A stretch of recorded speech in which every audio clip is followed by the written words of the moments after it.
Hello and welcome back to Factorio. My name is abugnasty. In today's video, I'm going to give an answer on which quality signs you should pursue if you're going for the first three. So for red, green, and blue signs. I've given a lot of thought on how I'm going to want to benchmark this, because in the past, I do a lot of what I call, or what is called, micro benchmarking, where I'll take a design, I will make N copies of it, and then I will wind up going and testing how that design performs compared to another. Now, in reality, and I'll show here a benchmark that I did for chemical signs, for example, the problem with that methodology is that it assumes that as you scale the number of that particular entity and copy it over and over and over again, that's going to be reflective of a real game performance. And in reality, it's not. And that's because a lot of the actions that are being performed in the exact same tick are all exactly synchronized, and they're perfect, and they're as good as they can get. So for example, in this screenshot, or at least this graph that you're seeing in front of you, this is 96 fully stacked lanes of chemical science. And it's hovering right around 2 milliseconds of update time, or 2000 microseconds of update time for these saves. In reality, you're not going to have that many. You're going to have, like in the base that I'm currently running, I'll have 16 lanes of Q1 science, let alone not 96 uncommon lanes of chemical science, right? As is actually being used in this benchmark here. So when you look at this, and you look at this particular benchmark that I ran, I know that Q1 is better. But the question is, okay, if you think about it as you're going from 192 lanes down to a measly 16 that would actually be running in this base, how representative is that of your total update time, and how big of an impact does it even have? Is it even a point of arguing about it, So that's like an example here where if we took it just a micro benchmark, I could end the video right here and I could say Q1 is better than Q2. Now, similarly, though, if we look at, let's say red science, and I'll apologize for the old format of this, this is from a before I made the chart update to make my charting script a little bit better and graphics better. But the point here is where I did incorporate labs in this particular one, and I used 2048 labs to test this with ships, without ships, and then using it with Q1. And in this particular case, Q2 wound up being better. But also, if you look at the entity update time that's here, this is like 500 microseconds across these. Like, it's barely even taxing the CPU, which floats on average around like 300 microseconds or 0.3 milliseconds when it's normally running without any entities in the game. So this is such a tiny amount, because red science really doesn't contribute much to the overall update time. So then when I looked at this and the conclusion of, and I have a video of this previously where I analyzed this, I didn't really have a strong inclination of one being better than the other. Like, it seemed like Q2 at the time was better, but is that really true? Because again, I'm talking about cache misses when it's not in a real game, so we're not really being reflective of the whole thing. So with that being said, I wound up saying, okay, what I'm gonna do, and the only way that I can feasibly think about actually going and benchmarking this thing, is I'm going to go and have to go and create and use my actual save file, and I'm going to go create 4 different versions of my actual save file, and I'm going to benchmark that exactly. So let me walk you through what the benchmarks are going to look like so that we can have a representative reflection of a real save that has real full configuration of all of these different sciences, and then let's go benchmark that and compare red and green together, blue by itself being being normal quality science. Let's test then all of them being all together, so red, green, and blue all together, and then also all being all quality 1, and then compare that against the original save file, which is what I'm currently running, which is all Q2. And hopefully, by the end of the video, the way that I'm going to go about this is whichever of those save files winds up being better is what I'm going to wind up using as my actual save file going forward. So with that, let me walk you through and showcase the different save files that I've painstakingly created. And then let's go have some fun benchmarking. So if you're interested in this, stick around. It's going to be a good time.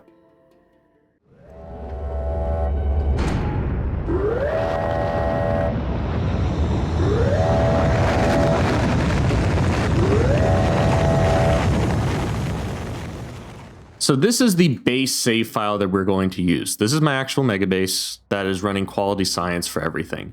So for those who have never seen my very first video, just a quick short summary of what I wind up using is for science, I wind up running everything in the uncommon flavors. So I wind up running for every single thing is uncommon.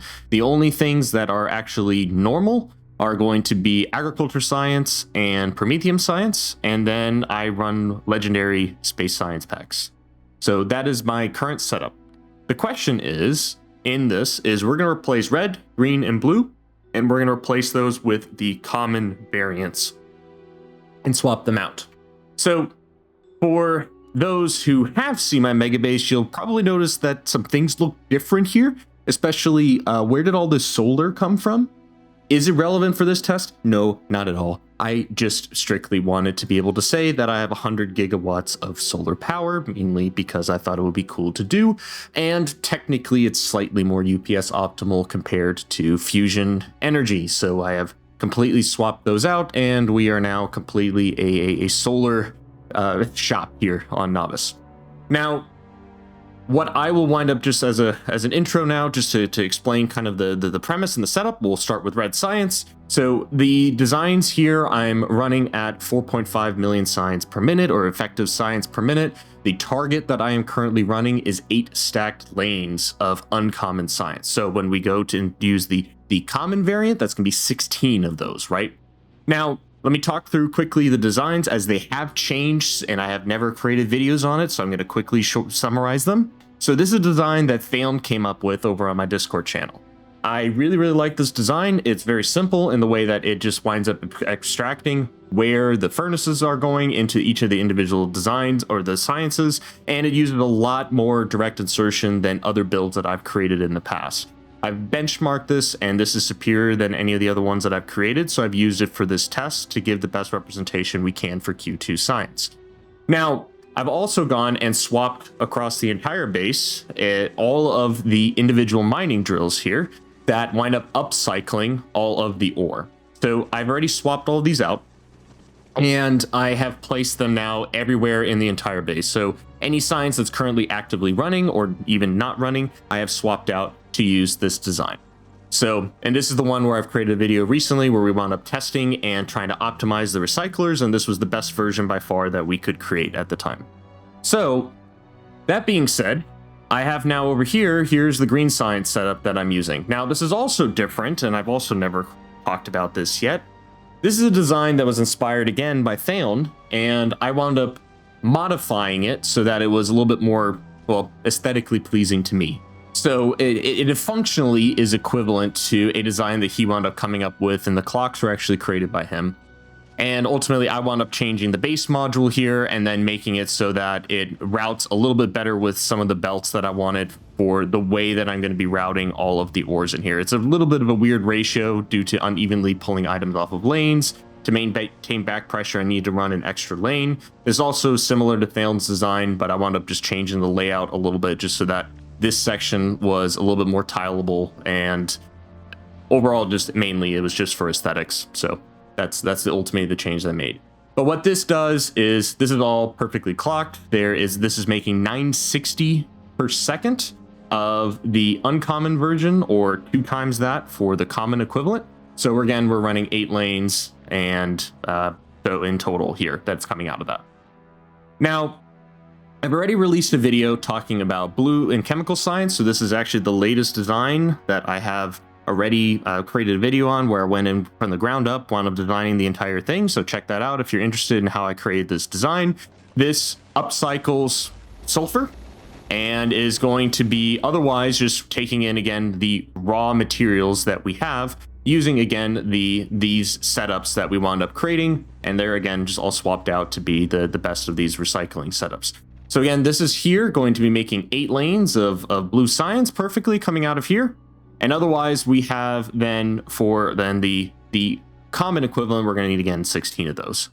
One last thing I did before all of this is I said, well, my current purple science is pretty trash in the way that I had originally created it. The clocking on the input inserters that bring in the items in here were originally set to stack size 4, and I said, well, I know I can do better. And so I wound up redesigning specifically the head module here completely so that I could better leverage just what I know that we can do by using not lead follower, but by using clocks. And lead follower is a concept where you monitor one of the individual assembly machines and then you turn on and off the inserters. I have a whole video on that. You can look at that if you want to, but for a short summary, we are now using clocks and we're using one shared clock across all of these now. So that is one improvement that I wound up making as well. So wherever I could, I wound up changing those out just to slightly reduce UPS consumption. When I wound up making the changes to this specifically just this head module here, I wound up seeing a 2% improvement across my whole save file just because I wound up changing this, which is actually that's a big number for me, and that just goes to show just how bad my original design was. Fun fact, the clock generator video that I just recently created is actually what exactly clocked this entire head module, so I did not touch anything. It was created completely with that clock generator, and that is what is powering this. And then I also said, well, I can also clock perfectly this huge section of steel. And yeah, that's exactly what was also generated here with the clock generator. And not only is it controlling this section, but it's controlling all of the steel assembly machines here, all from one clock. So I wound up changing that just so that everything was perfectly clocked as much as I could.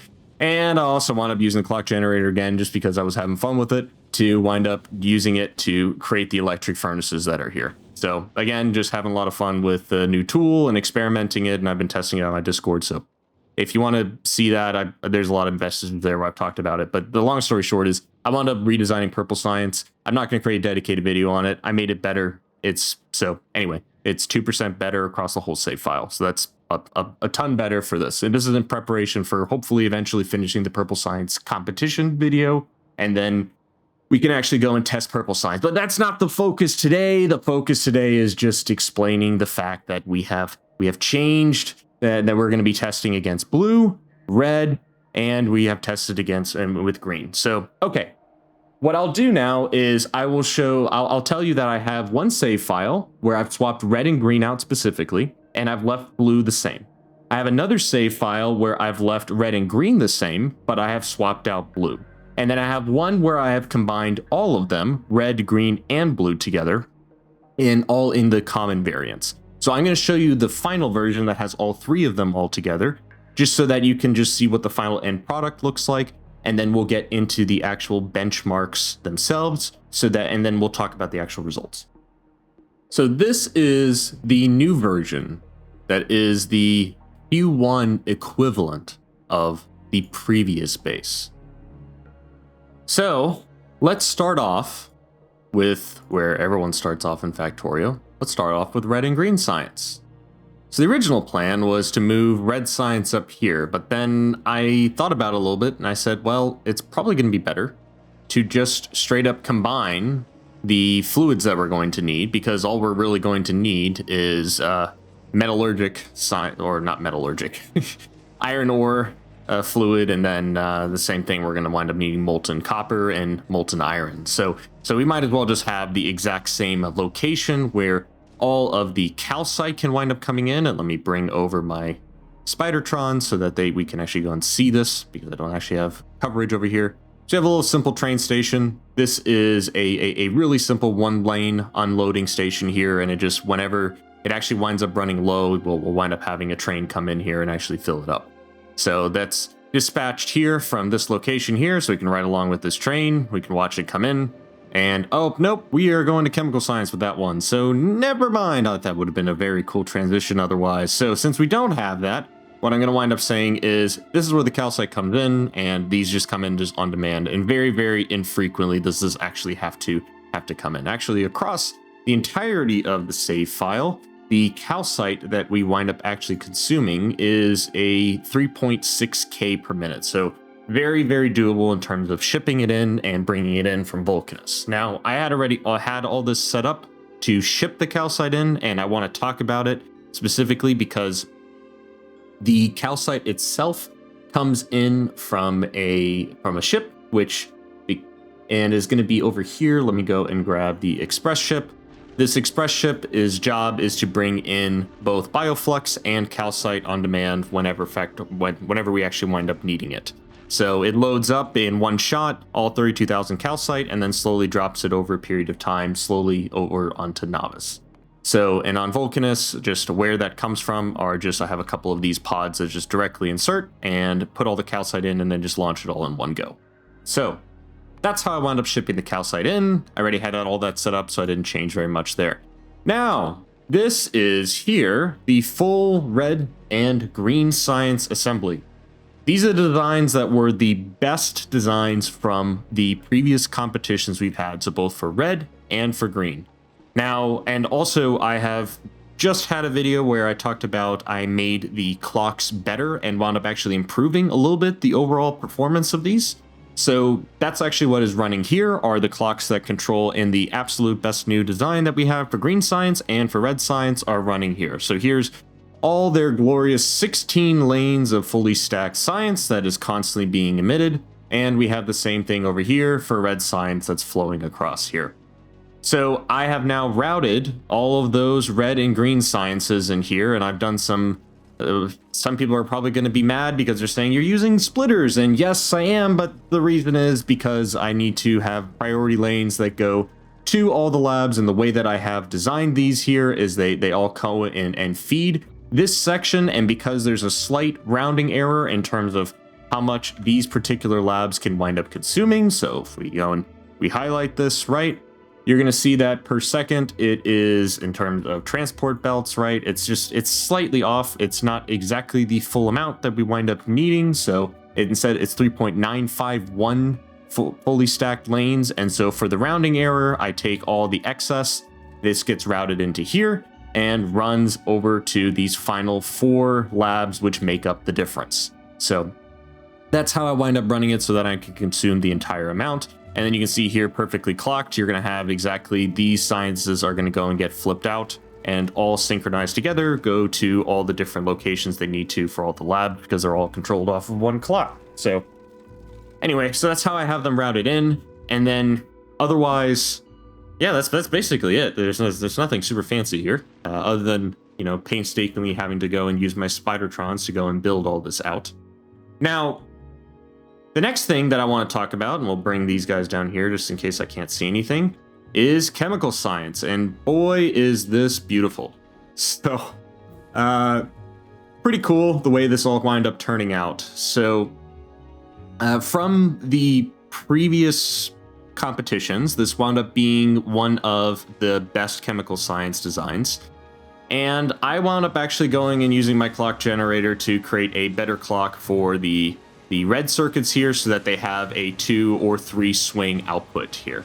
So I don't know how the clock generator came up with it. It just came up with it, and then I tested it and it wound up being better. So great, yay, okay, cool. So we wound up using that, and that winds up being for the input inserters here that wind up pulling items out of these advanced circuits here. So anyway, so this is the design that has been refined. Ultimately, I just didn't have quite enough of a range to get all the pumps in, so I wound up kind of designing this little design configuration here that brings in and pumps in all of the fluids, and those fluids again are just brought in via a single train that is, and I knew I needed my Spidertrons over here to show something that I can't see. The reason, by the way, that I don't have radar coverage everywhere is because this impacts your chart update time, and so minimizing the amount of things that are actually actively being shown on the map actually improves UPS. That's why not everything is actually always shown and visible. So anyway, so again, just calcite shipment, trains wind up coming in, bringing that in, and then those then flow to their respective locations here for making the fluids that wind up ultimately feeding the chemical science design here. Now, I have not bothered with going and adding all the lights that I'm going to wind up needing, and the reason I just haven't done that is like, unless this is actually the better design, I'm not going to spend a whole bunch of time aesthetically making it better. But of course, we do need to have our refined concrete on the ground, otherwise it's not a mega base, so you can't test it without that, right? Anyway, water's really simple. Water comes in from the top up here, and then the oil reserves are the exact same oil reserves I had for Q2, just comes in from this. And I had already added in both the save files a pollution encapsulation zone because I wound up just having that this was expanding almost indefinitely to the left-hand side. And as you can see, this is really capturing this really nicely here as well. So, yeah, so here's chemical science in all of its glory running. Everything is controlled off of one clock for this left side, as long with all the red circuits and science here that's making all the advanced circuits is all on one clock. And then I have it just mirrored on the other side. And so this is making the full 16 lanes of science that feeds all the way up these glorious belts. And of course, this is the way that I wind up designing this, is that I run everything with belts and don't bring trains in, because the amount of trains that we would need to ship all of this constantly and bring it all in would be a ludicrous amount. So this is all being belted in. Now, because I love trains, I will be using calcite for this, and yes, it is slightly less UPS optimal, I get it. But I love having some calcite trains that run every once in a while. Like one of these trains, right, is going to have 8,000 calcite, and that means that once every 4 minutes, it needs to go somewhere. So really rare that these are actually running. So it's not like these are going to have to be constantly on demand going somewhere. It's pretty rare that they wind up actually needing to be going anywhere. And so just occasionally they come in. And I also kind of like the concept of there being a logistics hub where everything comes in, and then you have a train station that then routes it to wherever else it needs to go. So just more of a aesthetic design choice that I have made for this. So next, let's talk about the labs.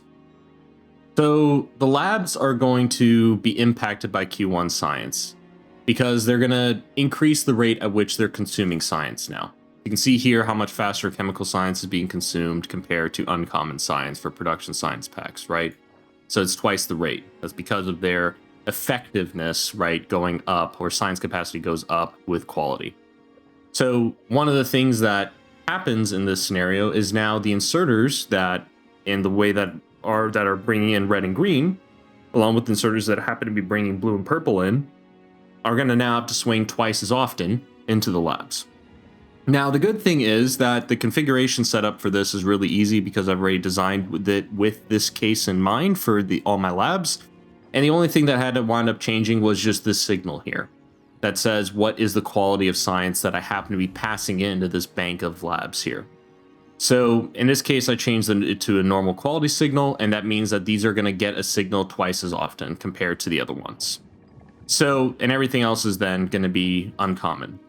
So if you see that here, that means that the inserters that are going to be pulling in red and green science here, and the inserters that are bringing blue and purple in, are going to both have to run twice as often to bring these in. And so you're going to notice here for blue and purple, sometimes it swings just once to bring blue in, and then sometimes it swings twice to bring both of them in. And you can see that also impacted here, where it brings in blue once, and then right as purple's about to run out, it brings blue and purple in together. So that's how it winds up just keeping the clock the same, but that means that purple and blue are going to swing twice as often, and red and green are going to swing twice as often. So that is something to consider. Now, how much of an impact is this? Well, it's not a small amount. There are 2,000 inserters that are here, right? And if you think about that, that's 8,000 total spread across all 4 banks here that are completely all being controlled. And if you think about that, then, well, 1/3 of the lanes, since there's 6 lanes that are coming into here for all the sciences, well, 1/3 times 8,000 is about 26, we'll round it up to, let's say, 2,700 inserters or so that now are swinging twice as often as before. Now, on the topic of inserters, there's going to be more inserters just in general because we have more entities now, right? Now, it's not exactly true because we don't have the ability to have foundries. So you actually can quite cut down on the number of inserters, but your total entities go up. So that's the question that kind of comes up is like, okay, now that you're balancing these things, we get to trade off not having these recyclers upcycling setups here or voiding setups. And we wind up trading that now for more lanes or more transport line update time because you have more lanes that happen to be going in. And ultimately, the more swinging here. So that is another consideration, is just the fact that the lab setup is now different and your routing of all of those extra lanes. Now, you go from, you double the number of lanes you have to bring in. So that's a second consideration that exists that changes now when we go to Q1. So the last thing that is relevant to me in terms of Q1 versus Q2 is pollution itself. I've talked about pollution in the past, and I've talked about the fact that I wind up using trees now to manage pollution. So they die and they actually absorb a lot of the pollution, and that's why my pollution cloud that used to go all the way to the edge of the map, that's why all of this is exposed and has been explored, is now contained to this smaller area. Now, if you're not playing with pollution on, then you can kind of just skip this whole section because it's irrelevant to you. But to me, it matters because that means that the question that I had was, okay, does Q1 change anything when in terms of the pollution output? And it definitely does. So when we talk about here, let's get out of that and let's go into the production statistics. Let's go to pollution. And I'm going to ignore the biolabs, and we are going to just look at assembly machines, electromagnetic plants. Let's just we can basically just grab everything except for biolabs. Cool. If I look at the last 50 hours, you're going to see for this save file, this is when we were running the mining productivity with assembly machines at Q2. It's about 26,000 or so per minute that were being created. Then when we wound up swapping out red and green, that is going to be this amount, about 37,000 per minute. And now that we're running red, green, and blue all together, that's about 44,000. So if we're going from 26 to 44, that's almost twice the amount of pollution that we are generating. That's a noticeable amount. It's not anywhere near the biolabs, of course, but still, it's an amount that starts to increase and you need to now account for that. So that means that your pollution cloud, if you don't do anything with trees, let me show you what happens if you don't actually add trees to this exact setup that's here. So what you're seeing here is an hour and a half of real game time compressed into about 30 seconds here for you. So on the left-hand side, over an hour and a half, you wind up seeing the pollution cloud growing without trees, and on the right-hand side is using tree control. Specifically, look at the chemical science and just see how well that's just holding that pollution cloud in place and isn't moving. So if you don't do some kind of tree collection or some kind of way to mitigate pollution, that pollution cloud, although it just looks red, I can assure you that is going to expand to the point where the entire screen is red if you don't control it. Won't happen in a matter of an hour and a half, but it will happen eventually over the course of running it for a very long time. So that means that when you're running Q1, the reason why I kept the tree farms there in place is because I'm played with pollution on.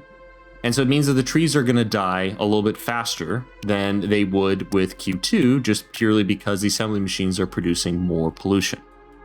Now, to make sure that there's no bias caused by the pollution cloud growing, there's something that I wound up doing to tackle that problem. So before I wound up creating all these save files on my main save, what I wound up doing is I took my Spidertrons and went in a loop around the full circumference here and started to remove all the trees and rocks completely by just using the Spidertrons. And eventually I got to the point where I said, oh my goodness, this took me an hour to just traverse around this whole area and remove this. Covering the whole map and removing all the trees, I am not going to do that.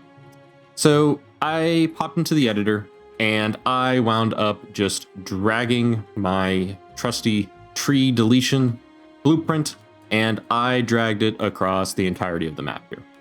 Now, it removed every single tree. As you can see here, there's not a single tree, rock, nothing. There is absolutely nothing out here. So yeah, technically I did that and that is totally cheating, but I value my time and I had other things that I wanted to go and do. So, but what you'll see is out here, there's nothing. There is just the dead carcasses that have been left over from the Death World experience that I subjected myself to. But everything has been completely removed. So why did I remove the trees? Well, the trees themselves, the main cost to pollution growing is not the pollution cloud size, because that's a relatively cheap calculation. Turns out, through some testing, that the actual cost comes in when the trees are dying. So even if the tree is dead, it is going to constantly check, and like, should it be dying right now? Because they will go through these tree variations you see on the bottom right-hand corner there, and you'll see the progress of it is progressing towards dying. So if we look at a tree over here that is very dead, you can see the progress is 3. So it's dead. It's like, compared to one over here that's progress is 1, it's not fully dead yet. But once they're at the point of like great progress is at 3, the tree's dead. But each one of these trees have to calculate and say, all right, am I dead? Yes or no? Is that a thing? So with that, that's why I deleted all these other trees, because any trees that are in the vicinity of this, although they do reduce pollution spread, they cost way more to hold that pollution in place. So if I just naturally let the trees grow in a not controlled manner like I am doing in these scenarios, well, that can cause implicit bias to Q1 versus Q2 because of the size of the pollution cloud.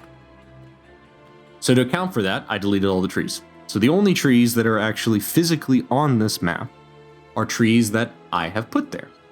So, this is something that I wanted to do anyway for UPS reasons, but the main benefit is actually it shrunk my save file by 100 megabytes. Went from 400 megabytes down to 300 megabytes. That's the main reason I wound up doing it, but also there's the test bias that comes into play if you have those extra trees around, because that's the main cost of pollution, is calculating is the tree dead or not. So that was a thing that I wound up doing, and so all the save files have no trees on them, except for the trees that we wanted. So if you're thinking about Q1 versus Q2, the main thing that's happening is these trees are dying faster. Now, that doesn't mean, though, that their entity time goes down. Because it's just counting per tree should it die. And even if it's dead, it's still counting it. It's saying, is it dead or not? Should it die? So it's still checking that, as far as I know. So then effectively, even though we're containing the pollution cloud, there's no impact in terms of entity update time cost when it comes to the fact that there's more pollution right now in this specific area. It just means that like it's just the count of trees. So because I've deleted all the other trees, there's no other additional counts to take into account.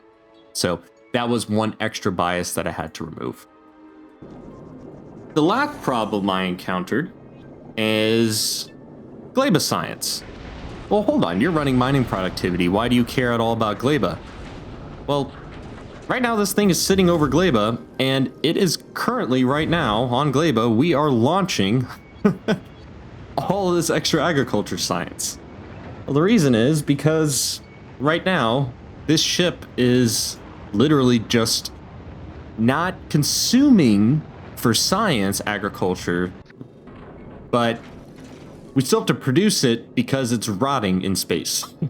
Basically what happens is like effectively like this is going to have to travel back and forth between Novice and Gleba all the time and wind up picking up a little bit of extra Gleba science. And it actually is enough to impact the benchmarks.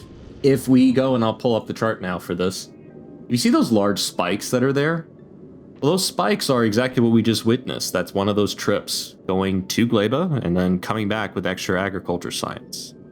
And so even though right now here, this is just sitting here with this agriculture science doing nothing, the fact that it rots slowly over time means that we're not getting 100% agriculture science packs up here. And that makes sense because, well, we're just very slowly moving these items along the belt here and just constantly maintaining some science in here. So that means that around every half hour or so, at least one of these ships is going to have to go back and forth. And so those spikes in that period that you're seeing kind of make sense. So you're seeing every like 15 minutes or so, or less, you're seeing a large spike caused by science. And you can see that here too if we look at this. Though that lines up exactly with these spikes here that we're seeing in terms of time, so for production. Now, okay, we can actually show the science. Because we do these large spikes of 200,000 per minute so that it quickly just launches and vomits it all up into space. So in order to deal with that, what I wound up doing is open up the editor, and I just simply deleted the ships. So the save files are not technically my actual save. So it's slightly altered. And the reason is so that way there is no actual Gleba science ever being brought in to Novice. And the other thing that I wound up doing as well is I wound up making sure that every single save file, once was not requesting any agriculture science. That's the first thing I wound up doing. And then what I wound up doing too is I wound up going into the editor, removing all the unfiltered items in here.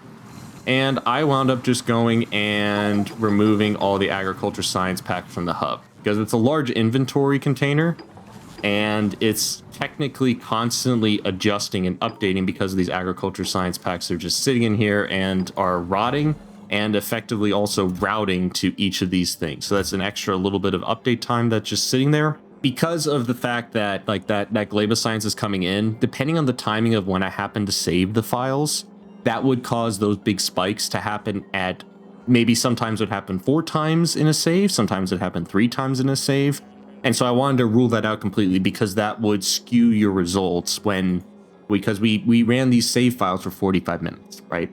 So that's why that impacted the actual test itself, and I needed to make sure that that's not included so that we can have an unbiased result. So I removed everything in here because there's technically still, while you're waiting for all of the actual agriculture science packs to rot, like this is still taking stuff out. So I wanted to make sure that the hub is clear, there is no more agriculture science packs, and everything's in a clean state before we wound up actually going and saving and creating the snapshots. So the snapshots themselves that I took for the 4 save files do not have any Gleba import at all, and I've removed them completely.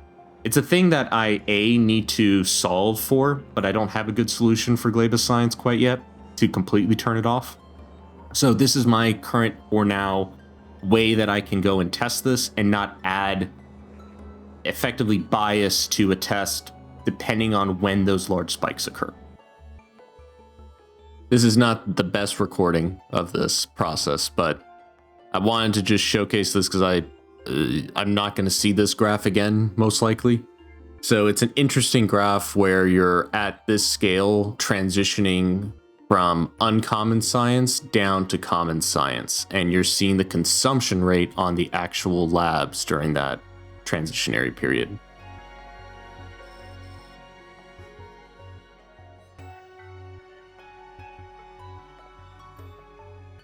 And due to that transition, one last thing that caused me to completely rerun the benchmarks one final time, this is the second failed attempt, I realized that at the end of the line here, as you're seeing right now, you see how these are mixed between the different sciences right now that are here? So you're seeing that there's some common and some uncommon. I noticed it after I ran the test and I said, well, that means that these last inserters here are going to be having to make a decision between different sciences, and that's potentially unstable. Now somehow it always worked and it was fine, but it was like technically a bias. So I had to go through and I got the bots to remove each of these sections so that they were fully, the actual sciences were exactly like that. Because even though all the sciences did transition, they couldn't quite transition fully down here because there's this extra little space. So technically the update time of this inserter is ever so slightly higher. So I wound up just making sure that all those little edge cases were removed. And then I have this little setup here that just destroys any science that goes into the logistics network. So that was how I took care of that last final thing. So this is attempt 1 with Gleba on. That took 4 hours to run. Attempt 2 with these little mistakes here. That was another 4 hours. And last but not least, let me showcase the final runs with all 4 sciences and stop delaying, and we'll talk through the results and I'll give you my thoughts.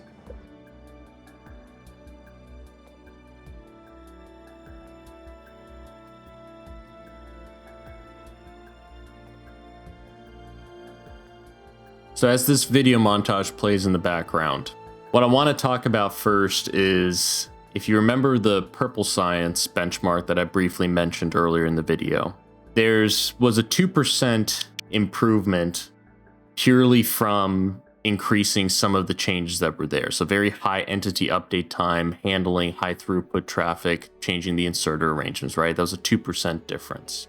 There's a second benchmark that I wound up completing recently, which actually is another YouTuber named Clux wound up redesigning his a Q2 design for Fulgora that uses trains to smash through and to smash the items. Here's the actual chart that compares those two designs. That was a whopping 11.5% difference across the whole save. That's a huge amount in terms of the overall UPS impact of an optimization like that. So here's the kind of metrics that I want you to think about, right? So we had like an 11.5% delta from that design alone compared to the design that I had originally created and is currently in my actual save file. And then the purple science changes made a 2% difference. So with that being said, let's go look at now the actual results of Q1, Q2. Okay, so looking at these results, the first thing that stands out is that I want to make you immediately aware of. Look at the differences between these save files. We're talking about less than 1% here. These are run 6 times in aggregate over a course of 45 minutes, which is worth of 108,000 ticks, and each save file is run 6 times. So this is the average results, and I've thrown out any of the outliers. This is the absolute most average runs across all of them, and I've run them one after another just to remove temporal bias. And anyway, the fact that I've had to take the amount of time in this video to demonstrate just the thoroughness that I've done to try to create as accurate of a setup as I possibly can and keep it realistic is because of these numbers right here. That's the whole reason that I spent the time to do that. The fact that we're under 1% means that the differences between these save files is so incredibly small. And it makes sense because these 3 sciences don't take up a whole bunch of entity update time. Compare that against purple, or compare that against the electromagnetic science that has huge amounts of throughput and flow rate of like items that are very expensive in complexity, right? This has a much smaller impact even when we completely change the strategy out. And so just to back this up, because if you're looking at this chart right now, you would think that, oh, okay, well, blue science must be the better one. And so Q1B stands for blue science, Q2 is for all 3 together, right? And then there's Q1 red green and then Q1 red green blue. So you can see that going down, descending. So if you looked at this, you could maybe draw a conclusion. You could say, well, blue science is probably better. And that lines up with the micro benchmark that we saw earlier, which was, like a 12% difference between those two, right? And then you would say, well, that other benchmark that we did was red and green together, and that one seemed to be better for red, at least like red, like by itself seemed to be better. At least according to that benchmark. So then looking at these metrics, you would say, okay, well, then therefore I should run blue as Q1, and for Q2, I can just run that for red and green. Well, not so fast. I did the exact same thing 6 times for each of these save files for 108,000 ticks apiece in Linux. And here are those results. So I ran those in Linux, and the pattern changes. there's a 0.17% difference between the save file when we were running red and green versus in Q1 flavor versus Q2. And sure, blue happens to win out again in that particular save file, but it's a 0.2% difference. And so finally, for some reason, then when we combined red, green, and blue all together, that was 1% worse than everything. Is that fair assessment? No, that doesn't line up with at all with the other two. So what I'm trying to get at is the differences between the save files is not enough to draw any kind of reasonable conclusion as to one being better than another. And I actually love this answer more than any other answer that I could have come up with in this test. That means that the noise threshold for when you should choose uncommon or common flavors for these sciences doesn't exist. Like, it just doesn't matter. These three sciences, you can choose to build your megabase in any way that you would like to. If you want to go and research 8,000 mining productivity or 20,000 like I'm at now, you can go and do that and absolutely shred through ore if you want to. Or you can choose the complexity of designing something that is going to have to upcycle sulfur to make chemical science. You can choose to go and use furnaces or foundries, and you can use that for red, green, and blue. And it just doesn't really practically matter for these sciences. So I love that answer because that means that you can really just build your megabase the way you want to. For these three sciences, I don't think that's going to be the case for any of the other sciences, but for these three, which are used in every single research and are the core of your megabase, you can kind of just choose to build your base the way that you want to and just have freedom in that. And I love that answer. So I'll give this with a caveat. You could turn off pollution, you could turn off a lot of the other noise, and maybe when you increase the scale of your megabase and you get to the point where you're twice the SPM that I'm running, maybe then you'll see a difference. But for me, practically, I don't see a reason that I would use one science or the other science for my actual megabase right now. So that's a really exciting conclusion, but okay, in the very beginning of the video, Abuck, you wound up saying that you would choose whichever science winds up being better than another science for your actual megabase, and that would be the save file that you use from now on. So how are you going to choose? Well, I'll show you right now which one I'm going to choose. All right. So we're in the megabase that I've chosen, or the save file that I've chosen to continue on with.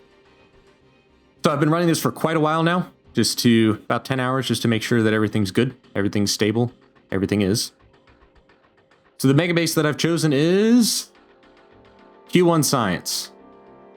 So why have I chosen Q1? Well, it's a very easy answer for me. It's because since August, members on my Discord channel have spent a whole bunch of time going and designing and all these different individual designs that have been submitted to the competition. We've learned a whole bunch of things along the way, different clocking strategies, how to control these impossible stack inserters, how it's actually a feature to be able to use stack inserters, and it's actually not a bad thing. You just have to understand how to discreetly control them. And we've compared concepts like lead follower versus clocked controlled latching lead follower methods. We've tested direct insertion versus belt driven, and we've tested them in all kinds of different combinations and different sciences so far. And all these things have been such a super fun time for me. I've for crying out loud, created an entire clock simulator, which I never thought I would ever go and take on and take the time to go and build something like that. And it works kind of, but it's like, these are cool concepts that are like encapsulating a lot of the learnings that we've done. So I want to pay tribute to that, and I want to honor that by having that in my megabase, especially if I have the freedom to choose, then I'm definitely going to choose that every single time.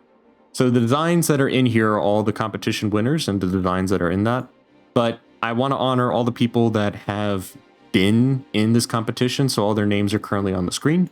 And I just want to say thank you so much for all the time and effort, because I just want to be clear, designing any of these builds takes a lot of time and effort, and going through and analyzing each individual thing. Like I've spent time just offline talking individually with people, refining their own designs, going shooting back and forth like different concepts, and that's like the coolest part to all this.